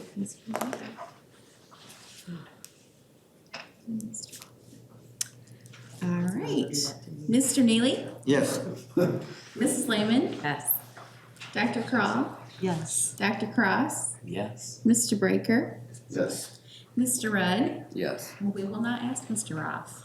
If you're watching, Andrew. Yeah, just goes to show you not to miss. That is fantastic. Are we having a presentation on this or just? approve? No, just approve it. There might be something. Ms. Kowalski, do you want to speak to the next action item about issuing bonds? Yes, so Steve Adams from PMA is here to answer any questions you might have in regards to the issuance of the bonds. Thank you, Steve, for being here. This has been a long meeting, so appreciate you being here. No problem. Any questions for Steve? Steve has We're been authorizing him to go out to receive. to issue bonds. You want to explain the process? Yeah, not a problem. I appreciate it. This is your resolution of intent to issue working cash bonds. So this starts the process to get the to go through the approval process for the working cash. Now, what will be done after this is there will be what's known as a Bond Issue Notification Act or BINA hearing, which you open up the floor for any comment, and then. I believe, I'm doing this, trying to do this from memory, in December, there will be a parameters resolution, so it will set high and not to exceed numbers for the actual issuance. And then the plan is in early January to actually issue the bonds. So it's a process to get to where you're up to ready to sell the bonds. And this is just teeing the ball up for that whole process right now. So this is multiple step approval.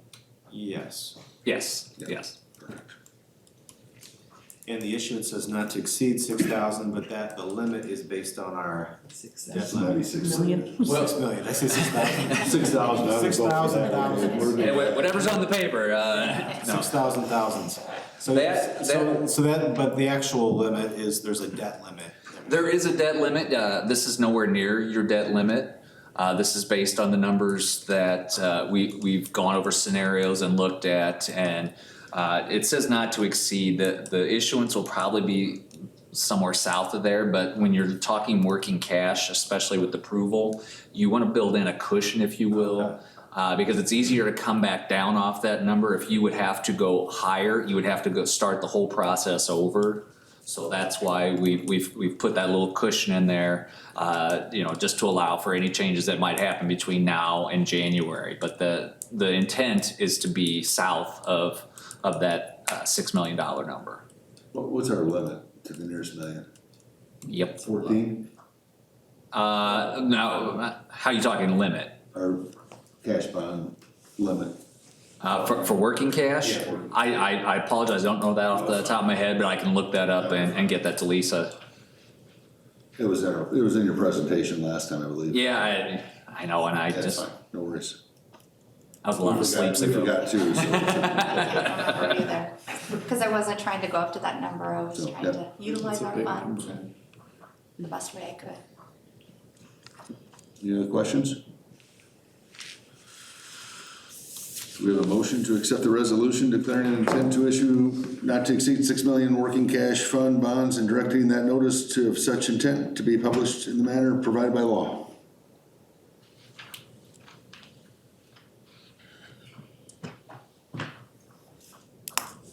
All at once. So moved. Support. Any further discussion? Call the roll. Mr. Neely, Yes. Mr. Rudd. That was me. Supported. Oh, I'm sorry. I meant Dr. Cross. Yes. We look and sound alike, it's fine. Mr. Rudd, Yes. Mr. Breaker, Yes. Dr. Crawl, Yes. and Mrs. Lehman. Yes. Thank you, Steve, for all of your work. Appreciate it. Do I have a motion to approve the corrected consent agenda? I'll move that Board of Education for the consent agenda correcting the date of the minutes approved to the October 3rd. Support.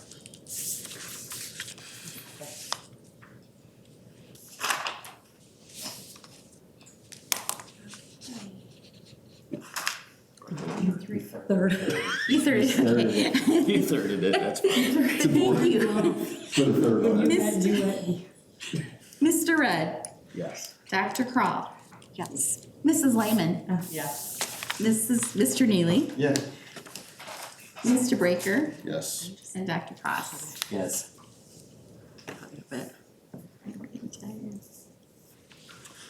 With that, do I have a motion to enter closed session for the purpose of negotiations and personnel? Support.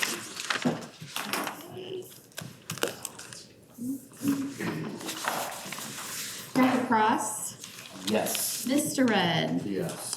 Mr. Breaker, Yes. Dr. Crawl, Yes. Mrs. Lehman, Yes.